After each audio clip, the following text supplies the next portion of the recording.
I just finished reading the Death Note manga by Sugumi Oba. I probably butchered that name, but let's go with it. Which is almost a decade after watching the anime several times through, so I was actually quite familiar with the story going in. This was one of those life-changing stories that shattered my understanding of storytelling, so I wanted to go back and revisit the story to see if the merit still held up after writing my own books and reading countless others since. What we have in this story is a game of cat and mouse. It starts when a high school student finds a death note that allows him to kill people when he writes their name down inside, while thinking of their face. He starts killing people in the name of justice in order to create a new world where only kind and good people live. L, the world's greatest detective, recognizes this pattern of deaths and understands that someone is behind this. What follows is the investigation, as the two track each other down in an attempt to capture the other. Scheming. I was particularly interested in revisiting this story because I have begun to realize that battles of wit, especially stories like Sherlock Holmes, are often incompetently written. What you have are two apparently smart characters using big words, enacting schemes against one another, but the whole time you have no idea what the hell is going on. The confusion makes them look smart. But upon reflection, the confusion is not really a result of their intelligence so much as it's a result of the author's ability to hurl obfuscation and rapid-fire information at you. You become so overwhelmed that you aren't able to follow the reasoning process and are simply chasing after the characters, hoping that they are making sense. This is something that is quite obvious in both the Sherlock Holmes movies and the BBC TV series. Sherlock makes massive leaps in logic, and the story is contrived to fit around it. He talks fast, Robert Downey Jr. has charisma, and the movies have charm in general. Same for the show. Was this the case for Death Note? Well, nothing is realistic, but in terms of believability with regards to intelligence and the reasoning abilities of the characters in the series, Death Note is probably the most competently written story with scheming characters in it that I have ever read. I'm not including literary fiction, by the way, as I am sure there are less dramatic styles of storytelling out there. But for the styles of storytelling that involve investigation and mind games, Death Note stands out. It all comes down to execution. For Death Note, what we get is the ability to follow the actual reasoning of the characters.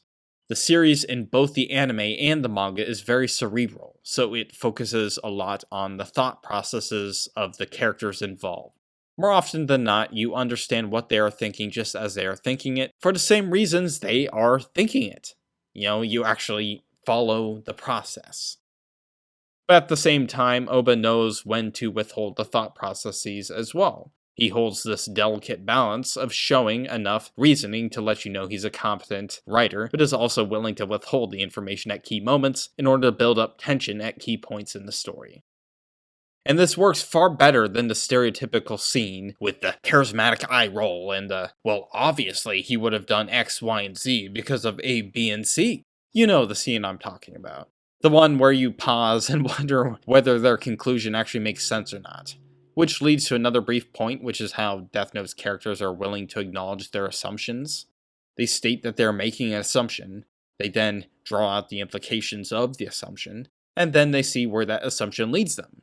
How does that predict the data? Overall, the tension in the story was on point. I remember being on the edge of my seat the entire way, even though I was already familiar with the whole story. There's just something about these kinds of stories. Chef's Kiss. Spoilers. 1. I think there is one part of the story that is particularly stand out when it comes to Death Note. I think that anyone who is already familiar with the story knows the part that I am referring to. Basically, it's the chef's kiss moment of the story, and at this point I am just going to start discussing the story and spoiling it as well, so keep that in mind. I think the major turning point is when Misa is captured by L on suspicion that she is the second Kira. She has basically just connected herself to Light because he cannot control her, and he realizes that there is nothing he can do to stop the association from being drawn. He had already taken the risk in getting closer by killing the FBI agents, and now with Misa present, all of the circumstantial evidence makes him the prime suspect, even if there is no direct evidence that can actually be acted upon. Worse yet, with Misa in confinement, there is Rem, a god of death, taken to her, who is now threatening to kill him if she is not freed from confinement. So Light is forced to take action and respond in a way that will get him out of the situation and kill L. He puts in action his plan, which involves putting himself into confinement, giving up ownership of the Death Note, losing his memories, giving the note to another greedy man to kill criminals for him in the meantime, so he can then catch him and find the Death Note under those new circumstances. This plan, spanning numerous volumes, was never meant to truly convince L that Light was innocent, but to confuse him at first, and then to put him in a position to be forced to admit that the evidence is lacking and later exonerating. And when Light finally baits L into testing the exonerating piece of evidence, then L is finally killed by Rem, who wants to protect Misa. As a masterstroke, Light manages to kill L and a literal god of death all at once, and the way it is executed is quite simply brilliant. One aspect that is so brilliant about it is how Rem is twisted around in the story. In the beginning, Rem and Misa is a major threat in that she would just kill Light if Misa ended up dying before her natural lifespan. The prospect of Light having to deal with her after all of the problems she had created up to that point was just world-shattering. But Light managed to turn this all around and make it work for him. By having Misa become a suspect again, at least in the mind of L, Light was able to force Rem to take action and kill L in order to save Misa from him, especially downstream of her having her lifespan a second time. And one thing I did like about the manga that was missing in the anime is that there is more clarification for why Rem did not just kill Light instead of L, or just both, at this point in the story. I think the answer is pretty straightforward. Misa loves Light obsessively, but the manga still has her explicitly think about how Light can use Misa's new eyes, and how he is the only one who is capable of protecting her as well, so there are pragmatic reasons too. The story even implies that Rem might have killed even more people than Valtteri and L if she could have managed it. She simply died before she could get more names down. All of this said, the manga could have been a little less exposition-y with her interior monologue in this part, instead showing her entertain the ideas and dismiss them as she considers them in turn. The way it was more to deliver Light's plan to the audience. This is a feature of manga, however, and anime. So I imagine it's something that I easily just take for granted, in many cases anyway, so. Chef's Kiss 2. And while I am talking about the manga differences, I also noticed something that was obvious to me, at least in the manga. L trying to test the fake 13-day rule in the Death Note was the trigger that led to Rem assassinating L. This is blindingly obvious in anime as well, but for some reason I just did not grasp it. The reason this is relevant is because I think it helps address some criticisms I have seen levied at the series. Basically, a video essayist criticized the series because the 13-day rule was so obviously testable. While this is true, this misses the point. The entire point of the rule was for it to be tested. Light wanted L to test the rule, as he knew it would trigger his assassination by Rem's hand. It is important to note a few things. Light's plans were tailored to his situation when Misa was taken into custody and Rem was threatening to kill him. The 13-day rule was used to exonerate him in that context. L would test it inevitably, as it would be the sore thumb in the situation, but it was also the bait, and it got L killed. Once that happens, Light does not need to worry anymore. Another point to make here is that the other members of the Cure Task Force are not like L at all. They are more principled. If you remember the scene where L was killed, they first hear that the 13-day rule is to be tested, and you see the members react in outrage because they think testing the book is immoral on principle. In other words, while the rule is easy to test, moral scruples will get in the way of the investigation on the part of the rest of the task force. And if they do want to test it, Light will just kill them all. The essayist said L could have just told the task force before testing to assume that Light is Kira if he ends up dead, comparing it to when he did the same thing before, but this does not work. The situation has completely changed along so many different dimensions. In the prior instance, Light was not part of the Cure task force. The second, he is, and he was also responsible for finding and catching Higuchi. In fact, he discovered Yotsuba from the outset, all without his memories. The act he put on was perfect because he himself believed it. Their willingness to believe him has completely changed, as they all trust him. Not only that, but Light has the perfect alibi in Rem, as the god of death literally does kill L on behalf of Light. Perhaps L could have tried to tell them, but they would have all been killed by Light as a consequence. From L's perspective, it's simply a question of whether he wants to kill the rest of the task force or not. All this said, Light's masterstroke of a plan does come back to bite him in the second half when the 13-day rule is questioned by other people. But that is a long-term consequence of a rule meant to have the shorter-term consequence of killing L. And plans have their shortcomings. If this is enough to make his plan unworkable, then what is the alternative? Think about where Light was when Misa was arrested. What would you have done? Mistakes. Most people agree that the series takes a dip in the second half after L dies and his successors come into the story. I agree, though I have to say that it was not as bad as I remembered. I think the beginning of the second half is the weakest part, with this inescapable feeling that something is off. The story just doesn't feel subtle anymore, and that the author is no longer thinking about the logic of the characters' schemes from every angle. The events might have more spectacle, but they have less substance. Fortunately, the final part picked up and reminded me of that story that I was supposed to be reading. Overall, I have a number of things to say here. Protagonist. I like the time skip in the story, though I do not like the execution of it. This allows the reader to grasp the impact that Light has on the world. I actually forgot just how much impact Light had. In my initial notes, I had some critiques mentioning how I wanted to see more of how the external world was affected. I was not expecting a political thriller, of course, but I wanted more than I remembered. And I got more. What I remembered was not the totality of what was there, because the story absolutely does talk about it. I do think it could have talked more about the impact of the wars ending and crime levels dropping, but I will touch upon that in a later section. What matters is that the reader sees Light almost get there. People's attitudes change because 5 to 6 years pass after L dies.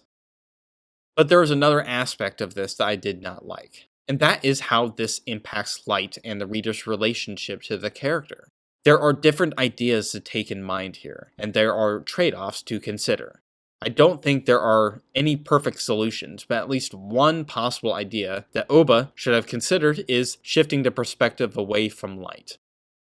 As I suggested, this is controversial, but the idea is that Light seems to no longer be the protagonist of the story, nor is he the underdog, or at the very least, he should not be.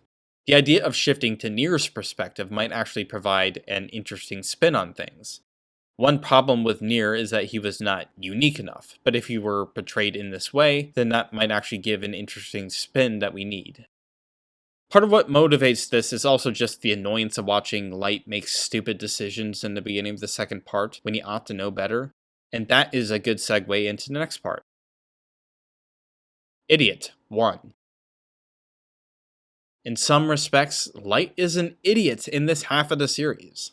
Don't get me wrong, Light does stupid things in the first half. Killing Lind L. Taylor is the cream of the crop example, but that was the point. The narrative acknowledges it. In this half, there is one major example where Light comes up with a scheme that hurts him so badly for the rest of the story that I cannot believe he actually did it. And I don't think the story did a good enough job acknowledging it as a stupid decision, even if the author intended it to be thought of as such. What I am referring to is a scheme by Light to have the Kira task force team up with Kira himself to take down Mello. There are a number of things that are wrong with this. First, it undermines some of the defense that I gave for the 13-day rule in the earlier section of the review. The fact that the Kira task force was willing, no, the fact that Light expected the task force to be willing, to use the note when they thought it was wrong on principle to use it before is ridiculous. I would understand if they were beginning to fray at the edges and were willing to sacrifice their principles, but their stance on the note was all over the place, even after this event. From a writer's standpoint, it was just obvious that Oba was just contriving a scenario for Light's father to get the Shinigami eyes and later die. Everything had to bend to fit this. Idiot 2. But the stupidity did not end there. In fact, the stupidest thing about this entire plan is that it associates the second L and Kira with one another in such an obvious manner. I get the idea of having Light being complacent, operating as both people, but this was so ham-fisted and out of character for Kira that I could not believe it. If Kira would do this for Mello, why not for Higuchi? And it allows N to conclude that they are the same person, which has made it all the more annoying. Why didn't Light have the notebook and the proposed plan sent to Nier instead? For meta reasons, it is obvious. Light's father needs to take the deal and then die. But put that aside. If using the Kira task force will just tie L and Kira together, then why not propose the deal with Nier and the SPK? Is it because they cannot be trusted? Then why can the Kira task force be trusted? This is the obvious question that Nier would ask. And this mistake doesn't happen at the beginning of the story in a way that sets off the plot like the killing of Lindell Taylor. We already saw Light get humiliated by Mello when he is forced to hand over the notebook, and Light fails to counteract. From there, the protagonist is supposed to respond, and so forth, but in a way that lets them save face and win the respect of the reader back. The first half of the story handles this well, creating stakes and showing L's competence without making Light seem stupid. But it changes in the second half. I think one good comparison would be the killing of the FBI agent in the first half of the series. This is arguably a dumb decision by Light, as the story very clearly establishes that there is no suspicion of him. It is only when they all die that Light eventually finds himself in the crosshairs. The situation is rather similar. The difference is that in the story we find out after the fact that Light was using the situation to get himself closer to L so that he could kill him, and it is obvious that he was aware of the consequences of his actions. His actions were profoundly arrogant and risky, no doubt. L was taking risks too, but they were tied to his ego, which were in turn tied to his decision to kill Lind L. Taylor. In contrast, after Nier makes the L-Kira connection, I was left hoping for a moment where Light would reveal that he wanted Nier to make that connection. Where is his competence? Overall, I think the story should have done a better job making Light expose his L-Kira connection to Nier. The story made it out to be something of necessity given one of their schemes rather than a character flaw of Light's, which would have made the story more interesting. But even this is a stretch because I think there would need to be a good reason for Light to want to give that information to Nier in the first place. There is no reason. If the story simply wants to emphasize Light's arrogance, then I think it's time to go back to the drawing board, honestly. There are better ways to do it than this. Ending. After the mistake that was discussed prior, a lot of the story that followed seemed to be poisoned accordingly, though I tried to avoid that conclusion. By the end, I was able to enjoy the story for what it was, even though I thought it lost some of the subtlety that the first half of the series had. One thing I did catch was how Light recognized that he, the second L, and Kira were already connected in Nier's mind, that his task force was a lost cause, and his only goal was to distract and delay for the final confrontation. In my memories, I just remember Light floundering when Light seems to take the circumstances more in stride here. Maybe this is a feature of the manga. In fact, by the time I reached the end, I concluded that the ending was nowhere near as bad as I remembered. Seeing Light finally being brought down low is great for the story.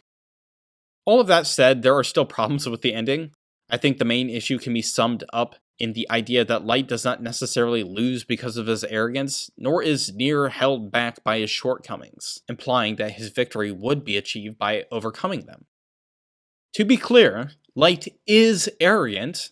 His arrogance does not help, especially when he declares that he won at the end there. But there is a difference between being arrogant and then having arrogance lead to your downfall. In the end, Mikami is the reason for Light losing. Basically, Mikami decides to break his routine and kill Takeda after she is kidnapped, thus giving away the location of the real Death Note. If this had not happened, then Light would have triumphed and killed everyone.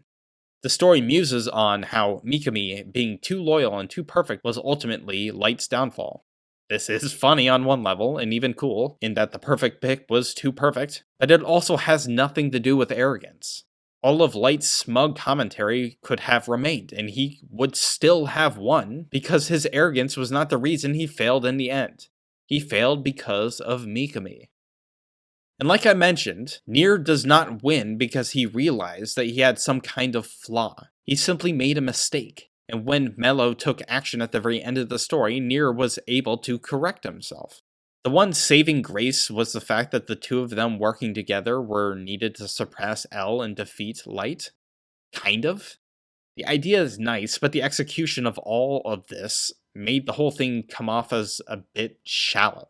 Partly it had to do with Mello and Nier just happening to work together. It's not like they actually planned things in any meaningful capacity. Partly Light was defeated by a fluke caused by Mikami, not necessarily by guile, so how profound is this really? Partly, Light was just portrayed like an idiot, as I detailed earlier, so that affects how the whole thing is perceived as well. There are a number of other more specific things I could talk about, like Mello being too haphazardly portrayed in a story, but I think this covers the major problems. Justice. While the story of Death Note is ultimately a game of wits between two brilliant minds, it is also about justice. The story starts with the protagonist, Light Yagami, proclaiming himself to be Justice. I am Justice! I am the god of this new world! He wants to use the Death Note to kill those he deems to be evil, in order to create a just world. And the end of the story treats the reader to an extended monologue from Light detailing just how he sees the world. There are good people and bad people, those who make the place better and those who make it worse, and the latter should be eliminated to make the world a kinder place. This is padded with megalomania to the extent that Light considers himself to be a god who has a divine right to exact judgment on these criminals. Other than this, the story does not do very much with the concept of justice in relation to the Death Note. Rest assured, as an author myself, I do have plans for a novel of my own to explore similar ideas, except in more depth. How? In a number of ways. Death Note jumbles together deontology, consequentialism, and virtue ethics when talking about this topic. Just for clarification, deontology is rule-based ethics, where the act itself is judged according to, well, a rule. Consequentialism is when the act is judged based on the consequences of the act rather than the act itself. And virtue ethics is where the character of the person is in focus, talking about which character traits ought to be cultivated over time. The idea of punishing criminals because they are evildoers can be construed in both deontological terms and in terms of virtue ethics. Evildoers are breaking the rules, and they must be punished. This is deontic logic. However, the idea that you are killing people can also be emphasized in the context of virtue ethics, as the use of the Death Note suggests that you don't believe in redemption, at least in the context where you use it. Consequentialist arguments are also used to justify using the Death Note in the manner that Light does. He manages to lower the levels of crime throughout the world. He eliminates the mafia in the United States. Not only that, but he eliminates war. These are profound consequences, and I do think they are worth considering. And one reason I think this framework I am using here is useful is because it separates the different kinds of arguments being made in relation to the Death Note.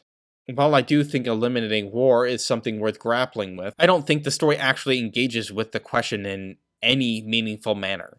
Instead, we just have Nier point out that Light is a crazy mass murderer who has confused himself for a god. And that might be true, but from the standpoint of discussing themes, this is unsatisfying because it responds to a consequentialist argument with a tangential point about virtue ethics. The consequences of Light's actions are the elimination of war. What is the response to that? Nothing. Nier just pivots to virtue ethics to show how Light's character has been twisted by the use of the Death Note. The story talks about how it is evil to take another person's life, but it also takes for granted that the death penalty is okay.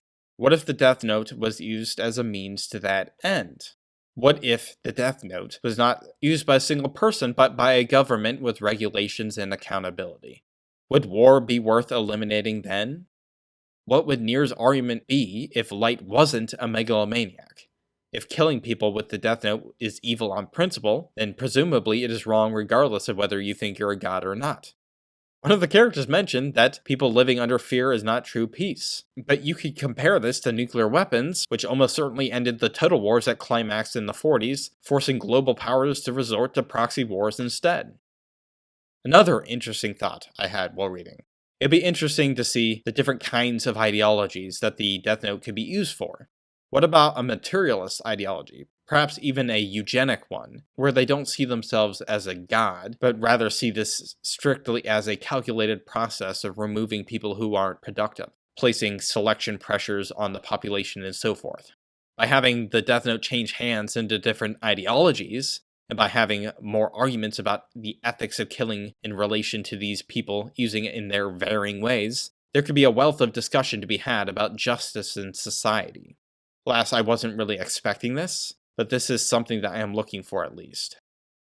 One thing I will give the manga is that it was not as obnoxious as the anime was in the end, when Light was finally revealed to be Kira. They leaned way too hard on the virtue ethics button of, look how corrupted his character has become. That just made me roll my eyes. Remember how Mikami was literally frothing at the mouth as he wrote all their names down? In the manga, aspects of this were still there, but I guess it wasn't animated, so there is that.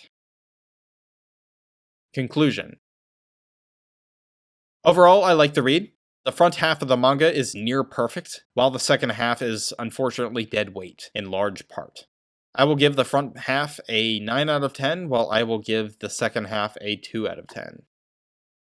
I have now released both volumes of The Paths We Have Taken, which is the first arc in the Broken Reality. This is my grim, dark, epic horror fantasy series. It takes the political intrigue of A Song of Ice and Fire, the abrasive characterization of Abercrombie, the long-term storytelling of One Piece, and the philosophical horror of the Second Apocalypse to explore the human capacity for cruelty. Check it out if you are interested.